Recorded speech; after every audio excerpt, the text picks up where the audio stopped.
महाराष्ट्र के मुख्यमंत्री और शिवसेना नेता एकनाथ शिंदे ने फ्लोर टेस्ट की अग्नि परीक्षा पास कर ली है। उन्हें विधानसभा में 164 विधायकों का समर्थन मिला। वहीं बीजेपी शिंदे सरकार के खिलाफ 99 वोट पड़े हैं। बहुमत पर मुहर लगते ही स्पष्ट हो गया है कि फिलहाल एकनाथ शिंदे सरकार खतरे से बाहर है। फ्लोर टेस्ट से एक दिन पहले रविवार को स्पीकर के चुनाव में भी बीजेपी और एकनाथ शिंदे गुट के प्रत्याशी राहुल नावेकर भी 164 वोट से ही जीत हासिल की थी।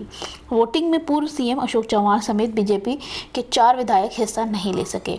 कहा जा रहा है कि ये लोग विधानसभा में 11 बजे से तय वक्त के बाद पहुंचे और तब तक दरवाजे बंद हो चुके थे।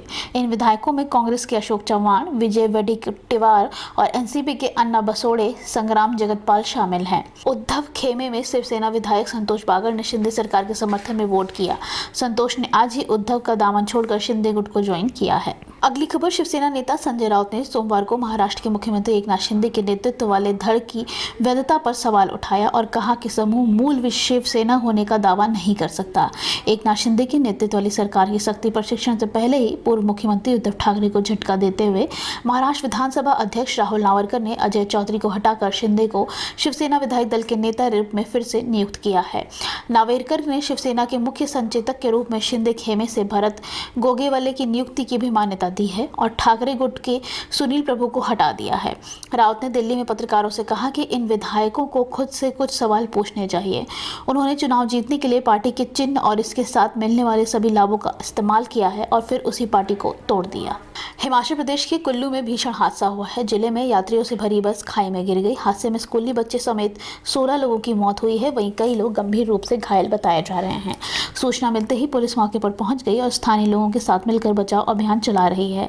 जानकारी के अनुसार कुल्लू जिले के सैंच के सैंसर में एक निजी बस दुर्घटनाग्रस्त हो गई।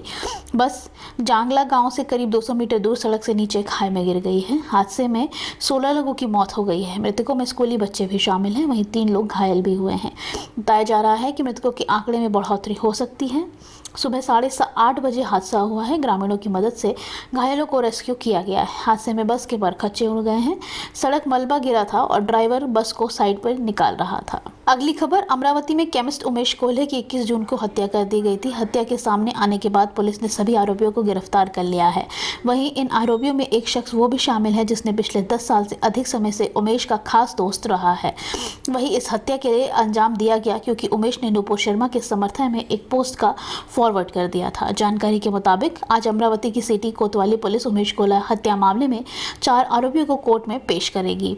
इन मुदस्सिर अहमद उर्फ सोनू, रजा वल्दे, शाहरुख पठान उर्फ बादशाह, हिदायत खान, अब्दुल तौफीक उर्फ नानू शेख, तस्लीम और शोएब खान उर्फ भुरिया शामिल हैं। वहीं इस मामले को गंभीरता से देखते हुए केंद्रीय गृह मंत्री अमित शाह ने एनआईए के केस सौंप दिया है और टीम अमरावती पहुंचकर एफआईआर दर्ज कर ली है। अगली खबर, नकदी की कमी से जूझ रहे श्रीलंका ने स्कूलों को एक और सप्ताह के लिए बंद रखने का फैसला किया है क्योंकि देश में शिक्षकों और अभिभावकों के लिए बच्चों को स्कूल पहुंचाने के लिए पर्याप्त तेल नहीं है। ऊर्जा मंत्री ने देश बाहर रहने वाले नागरिकों से अपील की है कि वे अनौपचारिक माध्यम की बजाय बैंकों के माध्यम से अपनी विदेशी मुद्रा में अर्जित आय घर भेजें ताकि विदेश की विदेशी मुद्रा की कमी को दूर करने में मदद मिले। शिक्षा मंत्रालय ने घोषणा करते हुए कहा था कि सरकारी और राज्य द्वारा अनुमोदित निजी स्कूल एक सप्ताह के लिए बंद रहेंगे क्योंकि शिक्षकों और अभिभावकों के लिए बच्चों को कक्षाओं में लाने के लिए पर्याप्त ईंधन नहीं है। श्रीलंका के मंत्री ने कहा कि अगले अवकाश अवधि में पाठ्यक्रम को कवर करेंगे। पिछले महीने ईंधन की कमी के कारण देश भर में स्कूल एक दिन के लिए बंद रह गए थे और पिछले 2 सप्ताह से शहरी क्षेत्रों में बंद थे। अगली खबर, उत्तर प्रदेश में योगी आदित्यनाथ की सरकार ने दूसरे कार्यकाल के 100 दिन पूरे कर लिए हैं। इस मौके पर मुख्यमंत्री योगी ने प्रेस कॉन्फ्रेंस की और अपनी सरकार की उपलब्धियों के बारे में बताया। उन्होंने कहा कि यूपी में पहली बार लगातार किसी को दूसरी बार सत्ता मिली है। बीजेपी की जीत हमारी नीतियों की वजह से हुई है। सीएम योगी ने कहा कि हाल में ही 36 विधान परिषद सीट पर चुनाव हुए जिसमें हम लोग 33 सीट जीते हैं। विधान परिषद अब कांग्रेस मुक्त हो गया है। लोकसभा उपचुनाव में भी 2 सीट हम लोग जीते। 2019 के लोकसभा चुनाव में वे ये 2 सीट एमपी जीती थी। अगली खबर, महाराष्ट्र की एकनाथ शिंदे सरकार ने विधानसभा में फ्लोर टेस्ट में बहुमत साबित कर दिया है। इसके साथ ही उद्धव ठाकरे की शिवसेना के मुकाबले शिंदे सेना की सत्ता के की फाइल में भी जीत हासिल करनी है।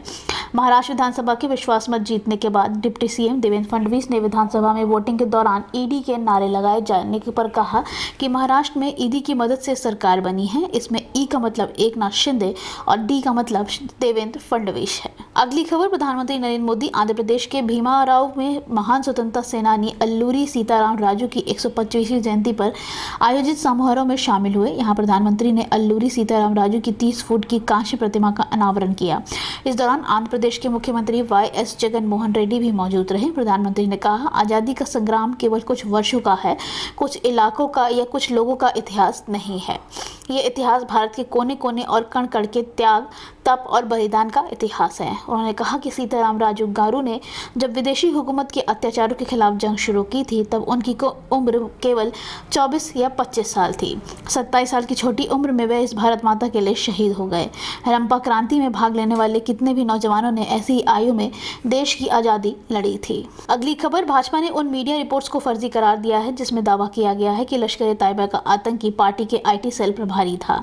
इस दहशतगर्द को कश्मीर के ग्रामीणों ने उनके सहयोगी के साथ पकड़ा था। बीजेपी की जम्मू और कश्मीर यूनिट ने कहा कि तालिब हुसैन शाह को उसके सहयोगी फैसल अहमद डार ने स्थानीय लोगों के साथ पकड़ा है। वह भाजपा के IT सेल प्रभारी का प्रभारी नहीं था, जैसे कि कुछ मीडिया में बताया गया था। भाजपा की ओर से साफ किया गया है कि ईशांत गुप्ता पिछले 3 साल से यह पद संभाल रहे हैं। बीजेपी ने ट्वीट करके कहा कि यह खबर फर्जी है। वह बीजेपी की IT सेल का इंचार्ज नहीं था। ईशांत गुप्ता पिछले 3 साल से बीजेपी IT सेल के इंचार्ज हैं और उससे पहले जयदेव रजवाल बीजेपी के IT सेल के इंचार्ज थे। अगली खबर, पंजाबी सिंगर सिद्धू मूसेवाला की हिंसा के मामले में दिल्ली पुलिस को बड़ी सफलता मिली है। दिल्ली पुलिस की स्पेशल सेल NDR की टीम ने लॉरेंस बिश्नोई गोल्डी बराट गैंग के 2 मोस्ट वांटेड अपराधियों को गिरफ्तार किया है। एक अपराधी का नाम अंकित सिद्धू मूसेवाला की हिंसा में शामिल शूटर्स में से एक है। उस पर राजस्थान की हत्या के प्रयास के 2 अन्य जघन्य मामले भी दर्ज हैं।